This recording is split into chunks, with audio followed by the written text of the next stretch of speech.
She found him dying in the canyon with 3 bullets in his chest and a bounty that could feed her people through winter. Saving him would make her a traitor to both worlds. But when their eyes met across the blood-soaked sand, she knew some choices aren't really choices at all.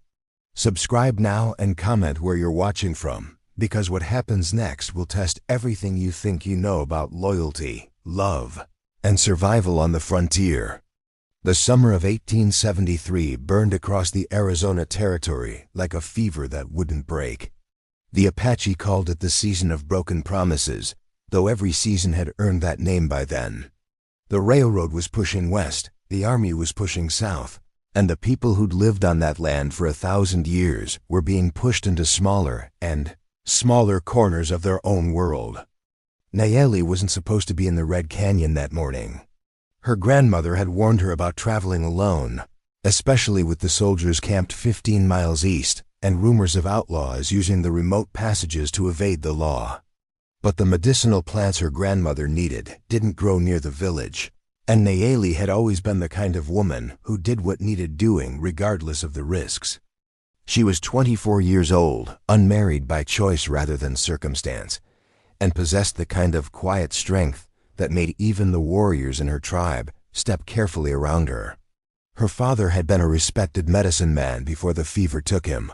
Her mother had died bringing her into the world. Her grandmother had raised her to read the land like other women read faces, to find water where there was none, to know which plants healed and which killed. The canyon walls rose 200 feet on either side, striped red and orange and cream like layers of time itself. Nayeli moved through the morning shadows with a gathering basket on her back, her eyes scanning the rock face for the silvery green leaves of the desert sage her grandmother needed for the coughing sickness spreading through the village. That's when she heard the horse. Not the healthy sound of hooves on stone, but the panicked scrambling of an animal in distress. Nayeli froze, listening. The horse whinnied, high and frightened. Then silence. She should have turned back. Every instinct her grandmother had taught her said to avoid whatever trouble had found its way into this canyon. But Nayeli had never been good at walking away. She found the horse first, a big paint gelding with a cavalry brand that had been crudely altered with a running iron. The animal stood on 3 legs, the 4th held gingerly off the ground. Blood matted its shoulder where a bullet had grazed it. The saddle was expensive, the kind a man with money would buy, but the saddlebags were nearly empty. The horse shied away from her approach, eyes rolling white. Nayeli spoke softly in Apache, then in Spanish, then in the broken English the trading post had taught her. The horse's ears flicked toward her voice. She could see the animal was close to collapsing from exhaustion and pain. Whatever had happened to its rider had been violent and recent. She found the man 30 yards deeper into the canyon, dragged himself into a slice of shadow beneath an overhang. At first she thought he was dead. He lay motionless, his shirt soaked black with blood, his face covered in dust and dried sweat. 3 separate wounds marked his torso, 2 in the chest, 1 in the side. No man survived injuries like that in the desert without help. Nayeli should have left him. A white man, clearly running from something, probably the law. His kind had brought nothing but destruction to her people. The rational choice was to take his horse, his supplies, and leave him to the death he'd clearly earned. But then his eyes opened. They were gray, the color of storm clouds over the mountains, and in them she saw something she hadn't expected. Not the cruel hardness she'd learned to recognize in soldiers and settlers, not the desperate calculation of a man who'd use her and kill her to save himself. What she saw looked almost like relief, like a man who'd been running so long he was grateful just to stop, even if stopping meant dying. He didn't reach for the gun that lay 3 feet from his outstretched hand. He didn't threaten or plead. He just looked at her with those gray eyes and waited for her to decide whether he lived or died. Nayeli knew she was about to make a mistake. The knowing didn't stop her. She moved to his side, set down her basket, and began examining his wounds. The man flinched when she touched his chest but made no sound. 2 of the bullets had passed through cleanly, that was good. The third, the one in his side, was still lodged beneath the skin. That was very bad. In this heat, without proper treatment, infection would kill him in days, even if the blood loss didn't take him first. "Can you stand?" she asked in English. His voice came out as barely more than a whisper. "Haven't tried lately. We need to move. My village is 4 miles from here. I can help you there, but you have to move now." "Your village?" He almost smiled, though the effort clearly cost him. "That'll go over well. White man showing up shot to pieces. You'd prefer to die here? Might be kinder." I didn't ask what was kind. I asked if you can stand. Something in her tone made him focus. With her help, he managed to get to his feet, though the color drained from his face and fresh blood soaked through his shirt. His name was Caleb Birch, she learned as they made the agonizing journey to his horse. 31 years old, wanted in 3 territories for bank robbery and killing a deputy in Texas. He told her this plainly, without pride or shame, as if providing information she'd need to make an informed decision. "The deputy shot first," he added, leaning heavily against the canyon wall while Nayeli examined his horse's injury. "Not that it matters much to the law. Why tell me? I could turn you in. The bounty on your head would buy medicine, food, blankets for the winter. You could. But you won't. You sound certain. Anyone who'd leave me for the vultures wouldn't have touched me in the first place. You've already decided, even if you're still arguing with yourself about it." He was right, which irritated her more than his presumption. She couldn't bring him to the village. A wounded white outlaw would cause the kind of trouble her people didn't need. But there was a place, an old seasonal camp her father had used when gathering medicine in this region. It had a spring, shelter from the sun, and was remote enough that no one would stumble across them. Getting Caleb onto the horse nearly killed him.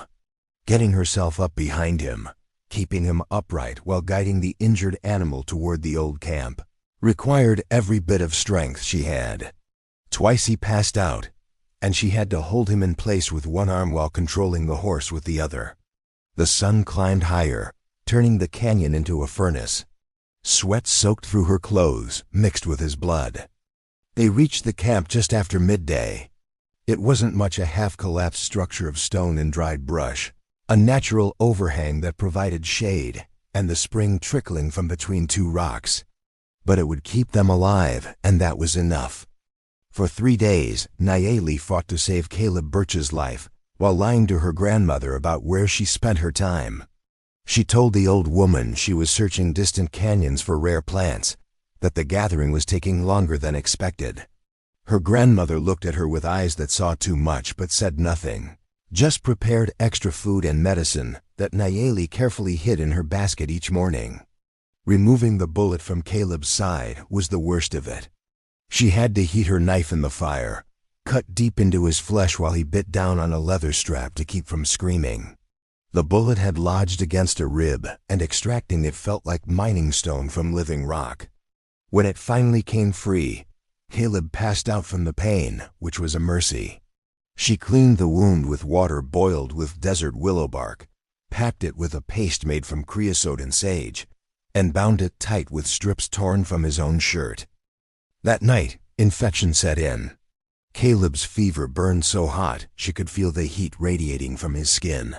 He thrashed and muttered in delirium, calling out names she didn't know, reliving moments of violence and terror. She spent the night cooling him with wet cloths, forcing water and medicine between his lips, and wondering if she'd just prolonged his dying rather than saved his life. But on the 4th morning, the fever broke. Caleb woke clear-headed for the first time since she'd found him. His wounds were still serious, but the inflammation had subsided. He was going to live. They both knew it changed everything. "You saved my life," he said, watching her prepare food over a small fire. "In my experience, that usually comes with a price. I don't want your money. I don't have any. Lost it all running from the posse that shot me. What do you want?" Nayeli considered the question. What did she want? The truth was complicated. She'd saved him partly from compassion, partly from defiance, a small rebellion against a world that kept telling her people who deserved saving and who deserved death. But there was something else, something she didn't have words for yet. "Tell me your story," she said. "You're running from more than just the law. I can see it in you." So Caleb told her. Not the legend version that bounty hunters passed around, but the truth. He'd been a farm boy in Missouri, youngest of 4 sons. When his parents died of cholera, his older brothers split up the land and left him with nothing. At 17, he drifted west, working ranches and mines, always moving, always looking for something he couldn't name. He fell in with a gang in Colorado, men who robbed trains and banks, who saw the changing West as something to take from rather than something to build in. The killing happened in a town called Redemption, Texas. Caleb and 3 others had robbed the bank there. It had been a clean job, no violence planned. But the deputy came around the corner at the wrong moment, gun already drawn, fired before asking questions. Caleb fired back on instinct. The deputy died. The rest of the gang scattered. Caleb had been running for 7 months, and the law wouldn't stop until they hanged him. "I'm not asking you to believe I'm a good man," he said. "I've made my choices. I'll live with them or die from them. But I didn't want to kill anyone. That has to count for something." To who? The deputy's family? The law? To you. The words hung between them like smoke. Nayeli poked at the fire, avoiding his eyes. She was thinking about her own story, the parts she didn't tell people. Her father had been killed not by fever, but by a soldier in a raid, shot for the crime of healing a wounded warrior. Her mother had died not from childbirth complications, but from grief, willing herself to death rather than face a world without her husband. These were the truths her grandmother kept hidden to protect her, but Nayeli had always known. The dead spoke loudly in their absence. "My people are dying," she said finally. "The soldiers keep pushing us to smaller and smaller lands. The promised supplies never come. Disease spreads through our villages because we're crowded together in places where the water runs dirty. Every day, I watch children go hungry while white settlers take land their grandparents never saw. You want to know if your life counts for something? In the eyes of my people, every white man is guilty of killing us, whether he pulls the trigger or not. Then why save me? Because I'm not interested in justice that makes sense only when it suits us. If I believe every life has value, I have to believe yours does too, even when it's inconvenient, even when it's dangerous. That's a pretty idealistic way to see the world. It's the only way worth seeing it. The alternative is to become the thing we hate." They talked through the afternoon, trading stories like currency. Caleb spoke of places he'd seen, towns growing up overnight along the railroad, mountains that touched the sky, stretches of desert so vast you could ride for days without seeing another human soul. Nayeli told him about her people's history in this land, the old stories her grandmother kept alive, the sacred places the government had declared worthless and claimed anyway. Something was building between them, a connection neither had expected or planned for. It wasn't simple attraction, though that was part of it. It was the recognition 2 people have when they realize they've both been walking through the world feeling fundamentally alone, and suddenly they're not. On the 6th day, Nayeli's grandmother appeared at the camp. The old woman moved silently, the way their people could, emerging from the canyon shadows like she'd formed from smoke and stone. She took in the scene without surprise. Caleb sitting against the rock wall with bandages wrapped around his torso. Nayeli tending the fire, the domestic ease between them that spoke of more than simple nursing. Nayeli's grandmother was 73 years old, her face a map of wisdom and survival. She'd outlived 3 husbands, buried 2 children, and guided her people through more hardship than any single person should have to bear. Her name was Desba, and she commanded more respect than half the warriors in the tribe. "Grandmother," Nayeli began, but Desba raised a hand for silence. The old woman walked to Caleb, studied him with eyes that missed nothing. She noted the wounds, the quality of healing, the way he met her gaze without flinching, but without challenge either. She turned to Nayeli. "Do you know what you've done?" "Yes." Do you know what it will mean if the council discovers you've hidden a white outlaw? Yes. Then you are either very brave or very foolish. Possibly both. Desba sat down by the fire, moving with the careful dignity of age. I've known about this man since the second day. You're skilled at many things, granddaughter, but deception is not among them. Relief and dread warred in Nayeli's chest. You didn't tell anyone? Not yet. I wanted to see what you would do. More importantly, I wanted to see what kind of man inspired my wise granddaughter to risk so much. He's not what the posters say. Men rarely are. But that doesn't make him safe or make your choice wise. Desba turned to Caleb. Can you ride? Not far, not fast. But I can ride. Then you need to leave before the soldiers find you here. There's a patrol 2 days east, working their way through these canyons. They're searching for Apache raiders, but they'll shoot an outlaw just as gladly. If they find him here, she nodded toward Nayeli, they'll assume she's been harboring you willingly. They'll use it as an excuse to punish our village. I'll go tonight, Caleb said. No, the word came from Nayeli before she decided to say it. He's not strong enough. The ride will kill him. Better that than bringing soldiers to our people. Desba's voice was gentle but firm. You've shown him mercy, child. You've saved his life.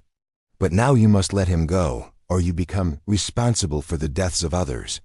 The old woman was right. Nayeli knew it, but knowing and accepting were different things.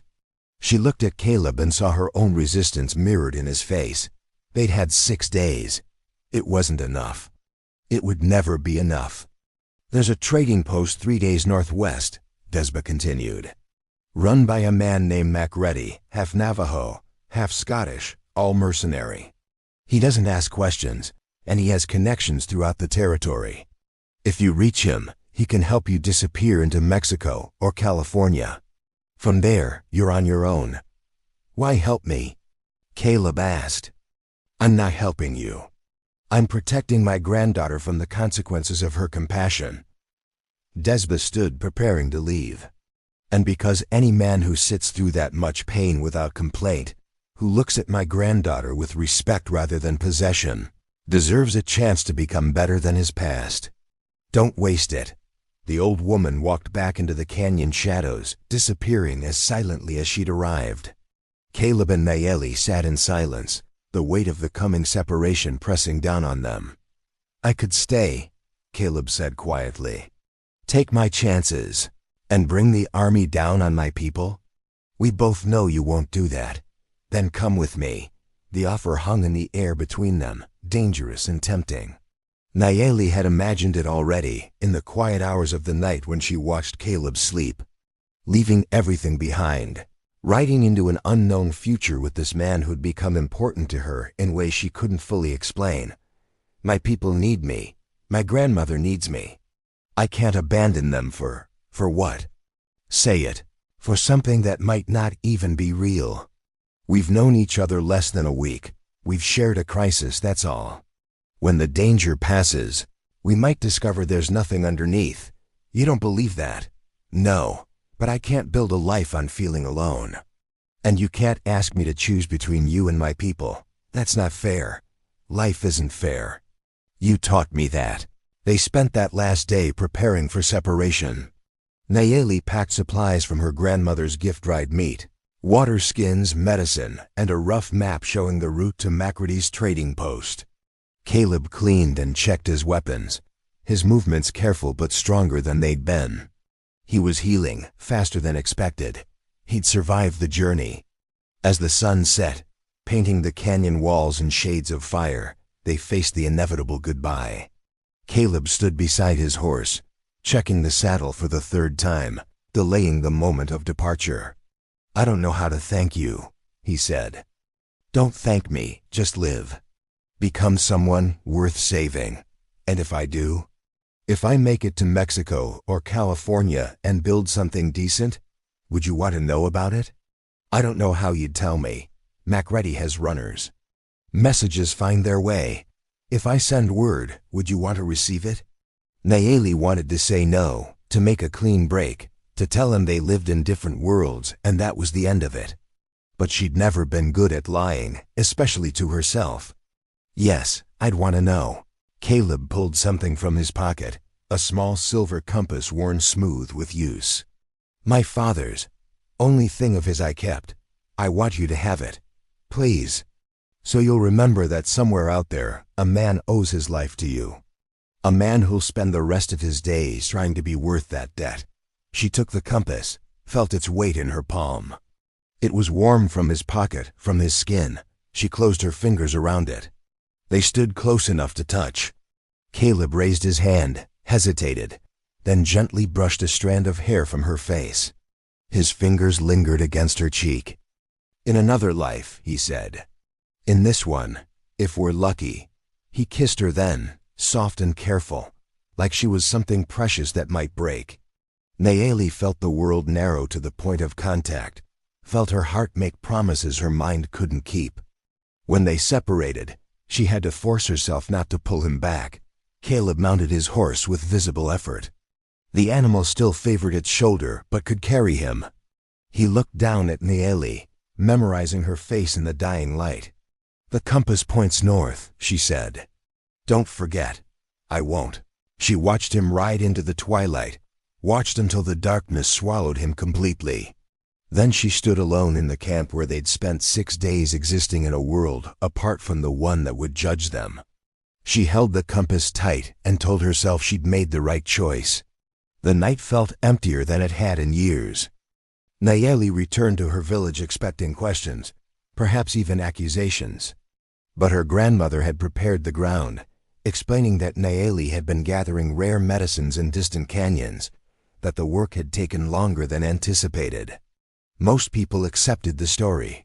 A few gave her knowing looks but said nothing. Life resumed its rhythms. There was water to fetch, food to prepare, medicines to make, children to teach. Nayeli threw herself into the work, tried to lose herself in the familiar patterns of survival. But everything felt different now, like someone had shifted the world slightly off-center while she wasn't looking. She checked the compass every night, watched the needle swing north, and wondered how far Caleb had traveled. Had he reached Macready's post? Had he made it to Mexico? Was he alive, or had his wounds reopened on the trail? She had no way of knowing. 3 weeks after Caleb's departure, soldiers came to the village. They rode in at dawn, 20 men armed with rifles and the arrogance of power. Their captain was a man named Garrison, 40 years old, lean and hard, with eyes that treated every Apache as a potential threat. He announced they were searching for an outlaw, a man named Caleb Birch, wanted for murder and robbery.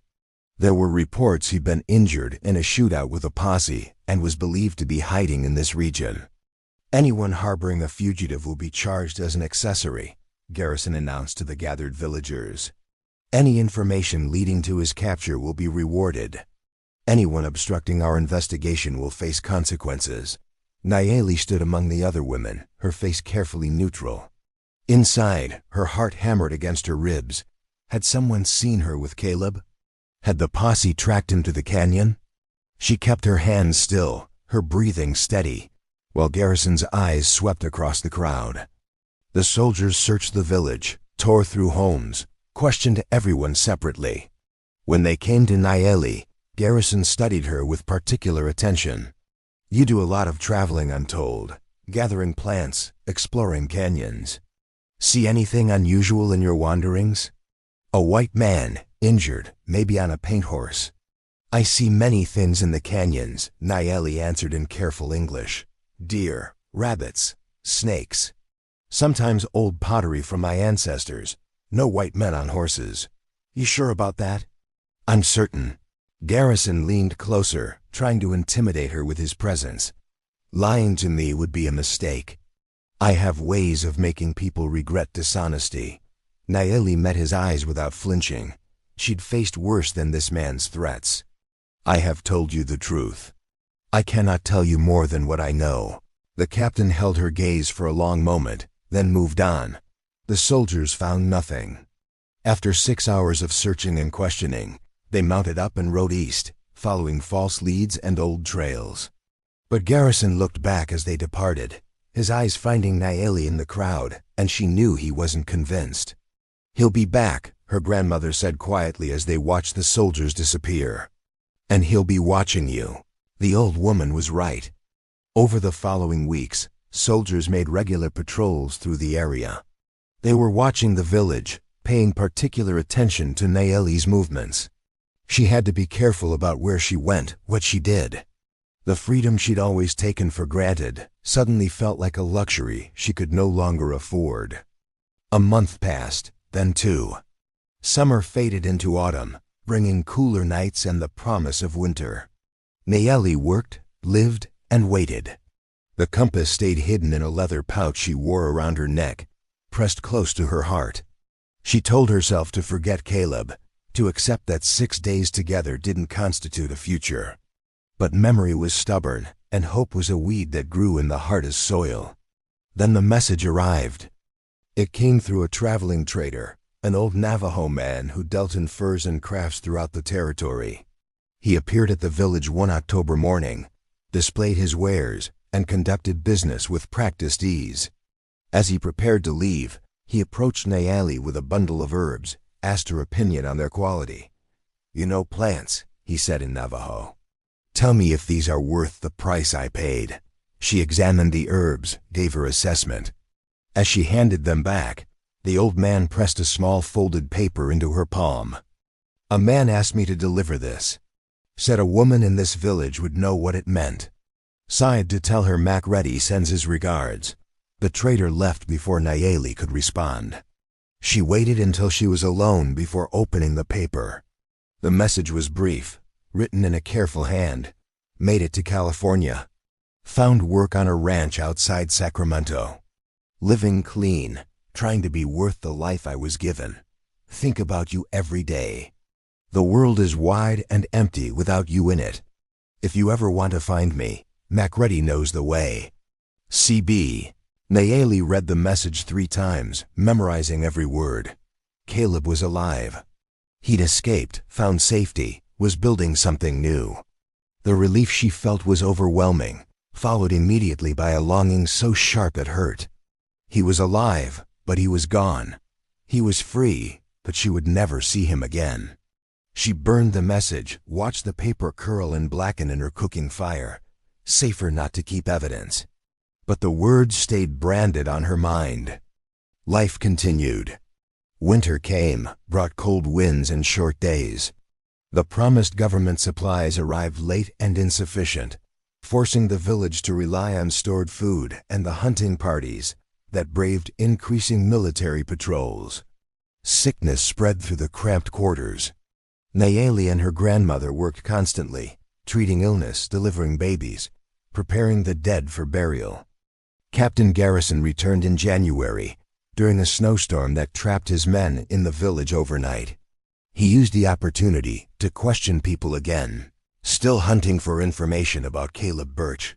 The outlaw had disappeared completely, and it bothered Garrison like a splinter he couldn't dig out. "Man can't just vanish," he said to Nayeli, cornering her near the communal fire. "Someone helped him. Someone's lying. Maybe he died in the desert," Nayeli suggested. "Maybe the vultures scattered his bones, and that's why you can't find him." "I don't think so. I think he had help. I think someone in this village knows exactly where he went." "Then you think wrong." Garrison smiled without warmth. "We'll see." The soldiers left the next morning, but the threat remained. Nayeli understood that Garrison wouldn't stop, that his pride demanded he solve this mystery. She also understood that if he ever learned the truth, he'd use it to destroy her and possibly her entire village. 2 weeks later, everything changed. A warrior named Dakota arrived at the village, riding hard, his horse lathered with sweat despite the cold. He brought news from the eastern settlements. A group of white settlers had been killed, their homestead burned. The army was blaming Apache raiders and preparing a punitive expedition. They were coming for the village with orders to arrest the warriors and relocate everyone to a reservation 200 miles south. "How long do we have?" the village chief asked. 3 days. "Maybe 4 if the weather slows them." The village erupted in argument. Some wanted to fight, to defend their home as their ancestors had. Others advocated fleeing into the mountains, scattering to make capture impossible. The chief called a council, but everyone knew the options were limited and all of them bad. Nayeli's grandmother pulled her aside. "You need to leave. I can't abandon our people. You won't help them by staying. Garrison will be leading that column, and he'll be looking for you specifically. He'll use you to make an example, to prove Apache treachery by connecting you to the outlaw. Whether you fight, flee, or submit, they'll use your presence as justification." "Where would I go?" Desba pressed a leather pouch into Nayeli's hands. Inside was money, more than Nayeli had ever seen, along with a carefully drawn map. "Macready's trading post. From there, follow the map. It leads to Sacramento, to a ranch owned by a man named Patterson. That's where your outlaw is." "How do you know this?" "I've had runners tracking him since he left. I wanted to know if he was worth the risk you took. The reports are good. He's working hard, staying clean, becoming the man he promised to be. More importantly, he's positioned to help. Patterson has influence, political connections. If you reach him, if Caleb vouches for you, they might be able to get papers for you, documentation that could protect you from the army. You want me to run to a white man for protection? I want you to survive. I want you to live long enough to see if what you felt for that outlaw was real, or just the intensity of crisis. And I want you to be safe while our people navigate whatever comes next. You can do more good alive in California than dead or imprisoned here." The logic was sound, but it felt like abandonment. Nayeli looked at the map, at the long route marked carefully across territory she'd never seen. "What about you?" "I'm too old to run, too stubborn to submit quietly. I'll stay with our people and make whatever future is possible for them. But you, granddaughter, you have a chance for something different. Don't waste it from misplaced guilt." They held each other, two women who'd survived more than most people endured in lifetimes. Desba was the only family Nayeli had left, the one constant in a world of constant change. Leaving her felt like cutting out a piece of her own heart. "Go tonight," Desba whispered. "Before the soldiers arrive, take the sturdy Mare, the one with the good legs. She'll carry you far. I don't know if I can do this." "Yes, you do. You're my granddaughter. You can do anything." Nayeli left at midnight, riding north under stars so bright they seemed close enough to touch. She took only what she could carry: supplies, medicine, a few precious belongings. The compass hung around her neck, pointing the way. Behind her, the village lights faded into darkness.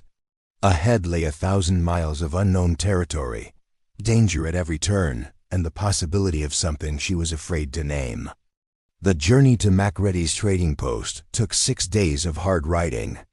Nayeli avoided settlements, traveled mostly at night, and survived on dried meat and water from streams. She passed soldiers twice, hiding in brush until they moved on. She crossed landscapes that shifted from canyon country to high desert, to mountains that scraped the sky.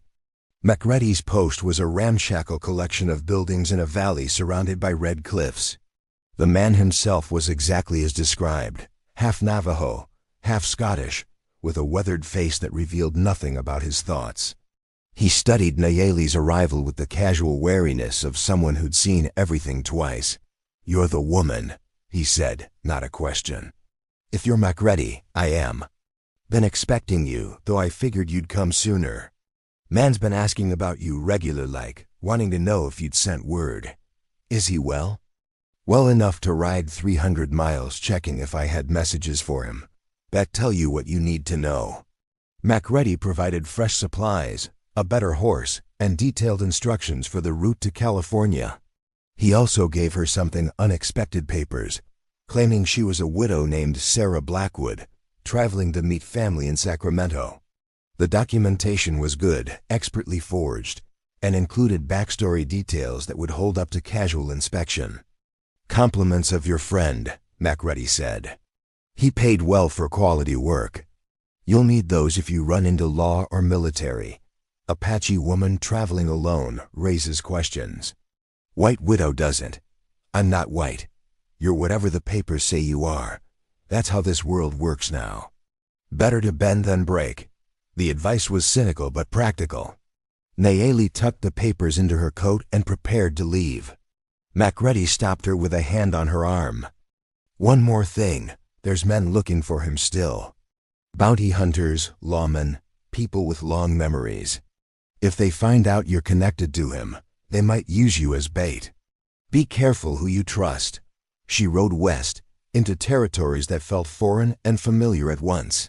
The land changed gradually, desert giving way to grassland, grassland to forest.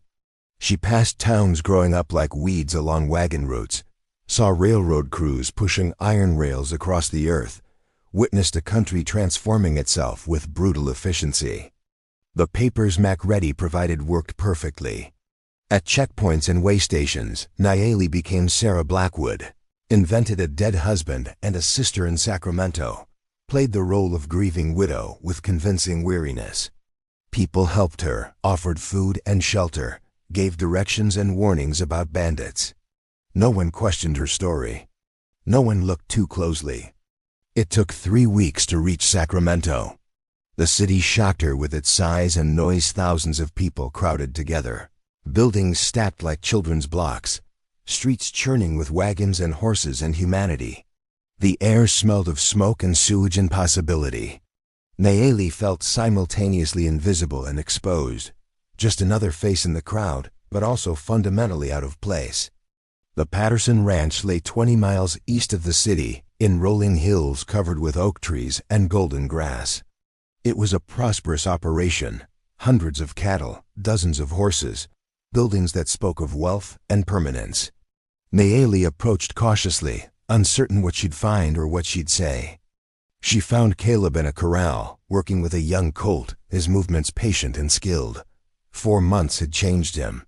He'd gained weight, healthy muscle replacing the gauntness of injury and flight. His skin had lost the gray pallor of illness. He looked like a man who slept without nightmares, who'd found something resembling peace. He didn't see her at first, focused on the horse. Nayeli watched from outside the fence, her heart doing complicated things in her chest. Part of her wanted to call out, to watch his face when he recognized her.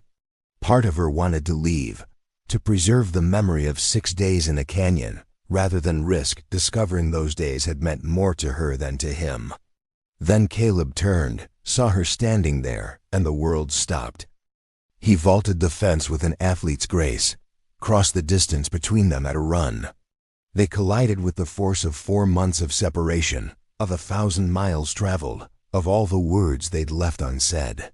Caleb lifted her off the ground, held her like he'd never let go, and Nayeli felt something settle inside her that had been unsettled since the night he'd ridden away.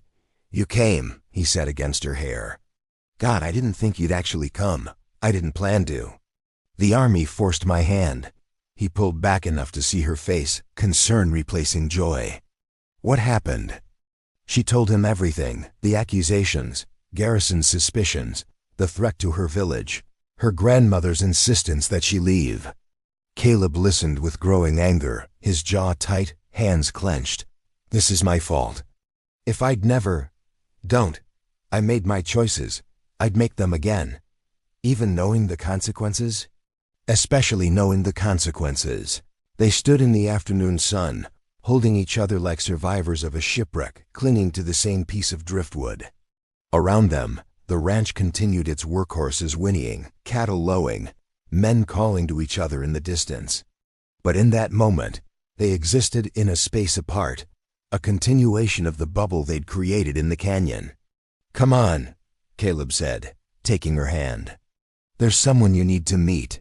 Joseph Patterson was 70 years old, a former cavalry officer who'd resigned his commission in protest over the treatment of native peoples and built a ranch empire through grit and good judgment. He was tall and white-haired, with sharp blue eyes and a handshake like a promise. He welcomed Nayeli into his home with the courtesy of genuine respect. "Caleb's told me about you," Patterson said over dinner that evening. "About what you did for him, the risk you took. That speaks to character. He's told me about you as well." About the second chance you've given him. I don't much care what a man's done, only what he's doing. Caleb came here honest about his past. Worked harder than anyone I've employed in 30 years and proved himself trustworthy. That's enough for me. Patterson set down his fork, studying Nayeli with the same evaluating gaze he'd probably used on countless recruits. Now, let's talk about your situation. Over the next hour, Patterson explained the realities Nayeli faced. As an Apache woman with no legal documentation beyond forged papers, she had no standing in white society. If soldiers came looking for her, if anyone connected her to Caleb's past, she could be arrested as an accessory or deported to a reservation. Her best hope was to disappear into a new identity, to become Sarah Blackwood completely. I can help with that, Patterson said. I have lawyers in San Francisco, judges who owe me favors. With the right paperwork and a convincing backstory, Sarah Blackwood can become real enough to stand up to scrutiny. But it means letting go of who you were. Can you do that? Nayeli thought about her grandmother, her village, the name her father had given her. Giving them up felt like a small death, a betrayal of everything that had come before. What's the alternative? Keep running, stay hidden, hope the army never catches up. But that's no life, and you know it. She looked at Caleb, saw the concern and hope warring in his face. He'd done this already. Remade himself from outlaw to ranch hand, from wanted criminal to trusted employee. He knew the cost and the necessity. If I do this, Nayeli said slowly, if I become Sarah Blackwood, I need to know it means something. That I'm not just hiding but building towards something real. What do you want it to mean? Patterson asked. A life, a future. The freedom to exist without looking over my shoulder. And she hesitated, then continued, and the chance to help my people from a position where I might actually make a difference. Patterson smiled. Now that I can work with. The transformation took time. Patterson's lawyers created a complete history for Sarah Blackwood birth records, marriage certificate, even a false grave for her fictional husband. They taught her the details of her invented past until she could recite them perfectly. They coached her on mannerisms, speech patterns, the 1,000 small behaviors that marked someone as belonging to white society. Nayeli Sarah now, at least in public, proved a quick student. She'd always been skilled at observation, at reading people and situations. She learned to dress like white women, to speak English without the slight accent that marked her true origins, to navigate the social rules that governed interactions. It felt like wearing a costume, playing a role, but she understood the necessity. Through it all, Caleb was her anchor. He worked the ranch during the day, but evenings were theirs. They'd walk the hills around Patterson's property, talking about everything and nothing. He told her about the work he was doing, the horses he was training, the satisfaction of building something legitimate. She told him about her people's customs, the medicine knowledge her grandmother had taught her, the world she'd left behind. They didn't rush into anything physical, both aware that what they felt needed to be tested against normal life, not just the intensity of crisis. But the connection deepened with every conversation, every shared silence, every moment of understanding that needed no words. 3 months after Nayeli's arrival, Patterson called them both into his study. He had news, and from his expression, it wasn't simple. I've received word from contacts in the territorial government, he began. Captain Garrison is still searching for information about Caleb Birch. He's convinced the outlaw had help, and he's been investigating Apache villages throughout the region. He's also been asking questions about a woman who matches your description, Nayeli. He's connected the dots. The room went cold.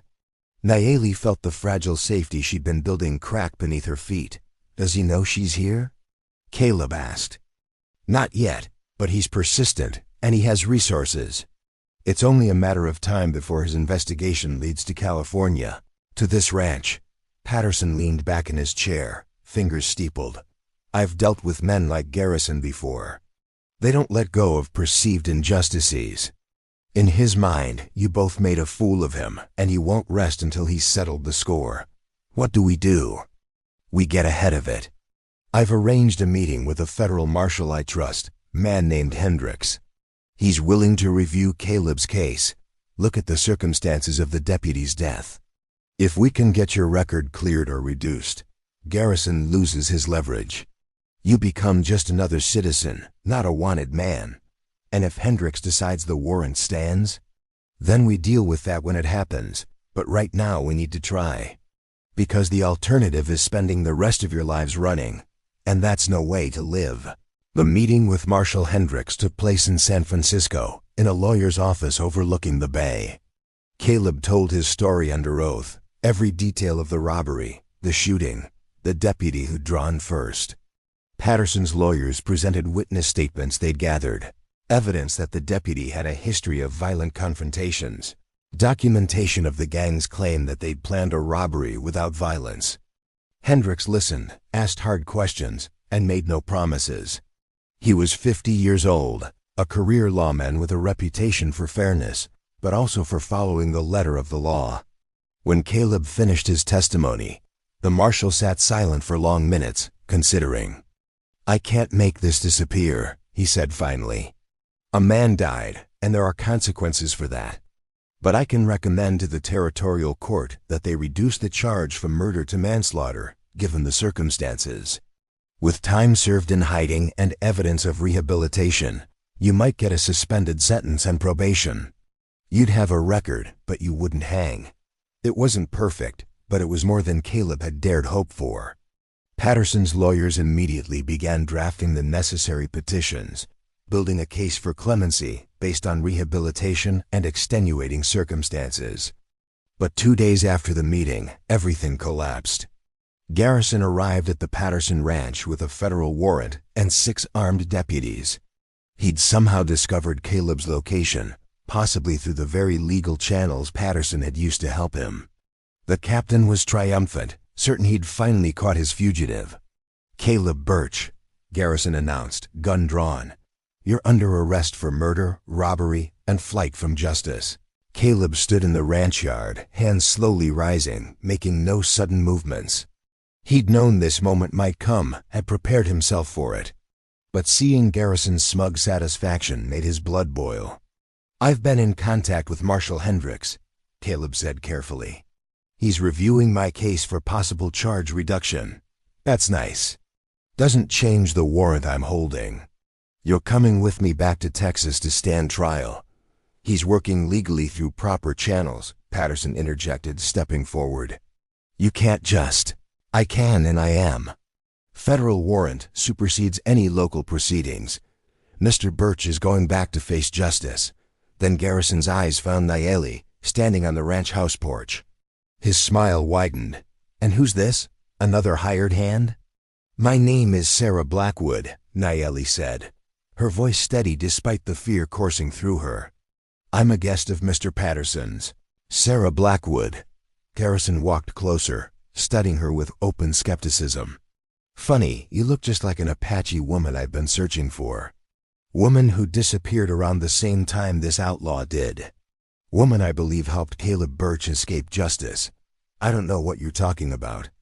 "I think you do. I think you're Nayeli, granddaughter of Desba. I think you helped Birch hide from the law, and that makes you an accessory to his crimes." Patterson stepped between them.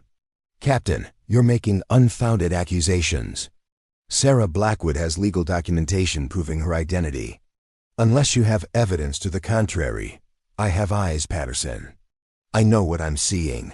"Then arrest her, but you'll find yourself in a legal battle you can't win. My lawyers will make sure of that." The standoff lasted seconds that felt like hours. Garrison wanted to arrest Nayeli. It showed in every line of his body. But Patterson's threat was real. Arresting a documented citizen on suspicion alone would bring political complications. Garrison had his prize in Caleb. Taking Nayeli too might jeopardize the entire case. "We'll see what the courts decide," Garrison said finally. "But this isn't over." They took Caleb in chains, loaded him onto a wagon bound for the nearest railhead. Nayeli watched from the porch, every instinct screaming to fight, to run, to do something. But Patterson's hand on her shoulder kept her in place. "Not like this." the old man whispered.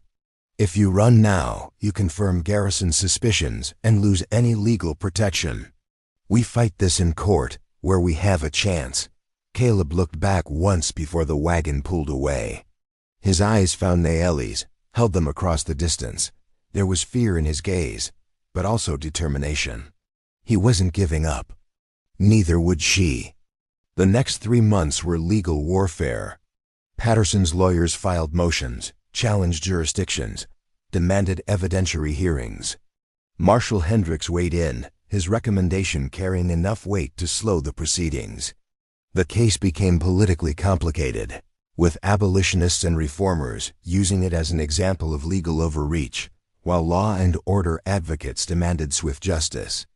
Through it all, Caleb sat in a California jail awaiting extradition. Nayeli visited him weekly, their conversations monitored but meaningful. They talked about futures that felt increasingly uncertain, made plans that might never come to fruition. But they didn't give up. Giving up would mean Garrison had won, and that was unacceptable. The breakthrough came from an unexpected source. One of Patterson's lawyers discovered that the Texas deputy Caleb had killed had been under investigation for corruption and excessive violence at the time of his death. Several witnesses testified that the deputy had threatened to kill Caleb's gang member cousin days before the robbery, suggesting premeditation in the confrontation. The information didn't exonerate Caleb, but it complicated the narrative enough to matter. Marshal Hendricks used the new evidence to negotiate a plea agreement. Caleb would plead guilty to voluntary manslaughter and robbery, serve 2 years in a California prison, and then be released on 10 years probation. It wasn't freedom, but it was life. It was a future. Caleb accepted the deal. At his sentencing, he spoke directly to the judge, taking responsibility for his actions, while explaining the circumstances that had led to them. His words were honest, without self-pity or excuse. The judge, impressed by his remorse and evidence of rehabilitation, approved the agreement. Garrison attended the sentencing, his face twisted with frustration. 2 years felt like a victory for the criminal, not justice for the victim. As court adjourned, he approached Nayeli outside the courthouse. "You think you've won," he said quietly. "But I know who you are. I know what you did. And I'll prove it eventually." "Even if you prove I'm Apache," Nayeli replied, meeting his eyes without fear. "You can't prove I did anything illegal. Helping an injured man doesn't make me a criminal. Your vendetta doesn't make me guilty. We'll see." But they both knew Garrison had lost. Without Caleb's testimony against her, without hard evidence, his accusations were just suspicions. And suspicions didn't hold up in court. Caleb served his 2 years at Folsom Prison. Nayeli visited monthly, traveling the distance to sit across from him in the visiting room and maintain the connection they'd built. The separation was hard, but it was finite. They had an end date. They had hope. During those 2 years, Nayeli built a life as Sarah Blackwood. She worked with Patterson, learning the business of ranching. She studied law and politics, understanding the systems that governed the changing West, and she used her position to help Apache people where she could, quietly advocating for better treatment, fairer policies, using Patterson's connections to make small differences. She also received word about her grandmother. Desba had died the previous winter, peacefully in her sleep according to the message. Her village had been relocated to a reservation, but they'd survived. They remembered Nayeli and sent their blessings. The news brought grief but also closure. Her grandmother had died free, on her own terms, and that was a victory of its own. When Caleb was released in early 1876, Nayeli was there to meet him. He walked out of Folsom Prison a changed man, older, harder, but also more settled. Prison had stripped away the last traces of the reckless outlaw he'd been. What remained was someone who'd faced consequences and emerged with his integrity intact. They married a month later, a quiet ceremony at Patterson's ranch with a handful of friends as witnesses. Sarah Blackwood and Caleb Birch, 2 people who'd been remade by choice and circumstance, betting their futures on each other. Patterson offered Caleb a partnership in the ranch, recognizing his skills and dedication. They accepted, settling into a life that was normal in the best possible way. They worked hard, built a home, and gradually became part of the community. Some people whispered about their pasts, but most judged them on their present actions. 5 years after Nayeli found Caleb bleeding in the canyon, they stood on a hill overlooking land they'd purchased with their savings, 500 acres of good grazing land, enough to start their own small ranch. The sun was setting, painting the sky in shades of gold and red that reminded Nayeli of the Arizona canyon she'd left behind. "Do you ever regret it?" Caleb asked, his arm around her waist. "Giving up who you were to become Sarah Blackwood?" Nayeli considered the question. She'd thought about it often over the years, especially on nights when she felt the ghost of her old name, her old identity, pressing against the borders of her new life. "I didn't give up who I was," she said finally. "I just found a different way to be myself." The woman who saved you in the canyon is the same woman standing here now. The names changed, but the core didn't. That's a diplomatic answer. It's the truth. I miss my people, my grandmother, the freedom of being fully myself without pretense. But I don't regret the choice. I regret the necessity of it, the world that made it necessary. That's different. Caleb nodded slowly. I think about the deputy sometimes, the man I killed. Whether he had family, whether they got justice or just revenge. Marshall Hendricks said his wife remarried, that his kids are doing well. Your conviction gave them something, even if it wasn't what Garrison wanted. Does that make it right? It makes it real. Life isn't about right and wrong in clean categories. It's about doing the best you can with impossible choices and living with the consequences. They stood in silence as darkness fell, watching the first stars emerge. Somewhere in the distance, a coyote called, its voice lonely and free. Nayeli thought about the compass she still kept, its needle faithfully pointing north, no matter how far they traveled. Some directions were constant. Some truths remained regardless of the names you wore or the identities you claimed. 10 years after their marriage, Patterson died, leaving them a significant portion of his estate. With that inheritance, Caleb and Nayeli expanded their ranch, built schools for local children regardless of race, and quietly funded legal efforts to improve conditions on Apache reservations. They couldn't fix the injustices that had shaped their lives, but they could push back against them in small, consistent ways. They never had children of their own, but they fostered dozens over the years, kids from the reservations, orphans from the growing towns, anyone who needed a safe place to land. Their home became known as a sanctuary, a place where past mistakes mattered less than present intentions. In 1890, Garrison died of a stroke in Texas, still bitter about the cases he'd never closed. When Nayeli heard the news, she felt nothing but tired sadness. The man had wasted decades on grudges that ate him from inside, never understanding that justice and vengeance were different currencies. In 1900, Nayeli received a letter from a young woman on the reservation where her old village had been relocated. The woman was Nayeli's cousin's granddaughter, writing to say she'd heard stories about Nayeli's life, about the choices she'd made, about the new identity she'd built. The young woman was facing similar decisions, caught between worlds, and wanted advice. Nayeli wrote back, a long letter detailing not the easy answers, but the hard truths. That survival sometimes meant compromise. That loving someone from a different world didn't make you a traitor. That building a life required both honoring the past and adapting to the present. That identity was something you carried inside, not something anyone could take away unless you let them. She ended the letter with the story of a compass, always pointing north, always true to its purpose regardless of where the journey led. By 1910, Caleb and Nayeli were in their 60s, their hair gray, their bodies marked by years of hard work and harder choices. They sat on the porch of their ranch house one evening, watching the sun set over land they'd built into something meaningful. "Do you think we made the right choices?"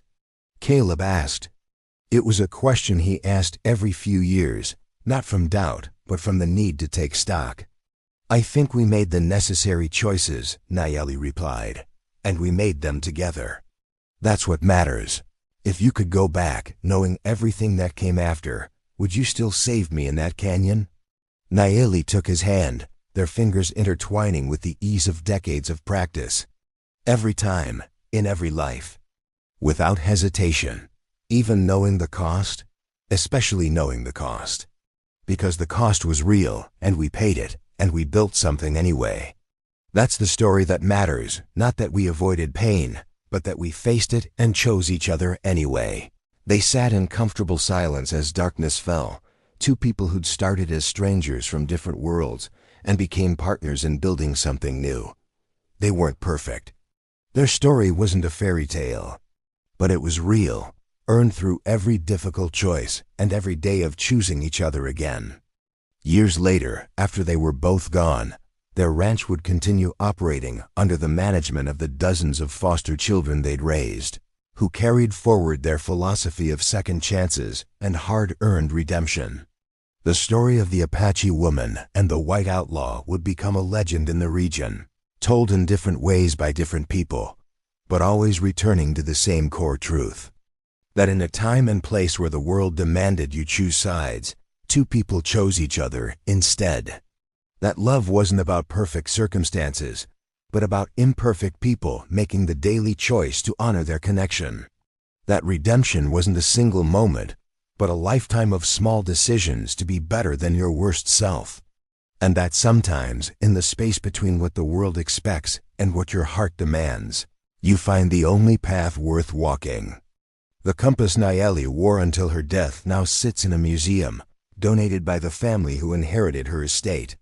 Next to it is a card explaining its history, a gift from an outlaw to the woman who saved his life, carried through decades of challenges and changes, always pointing north, always pointing home. Thanks for watching this story till the end. Comment below and tell me where you're watching from. And before you go, check out these other amazing Western stories waiting for you next. Subscribe, like, and I'll see you on the next ride.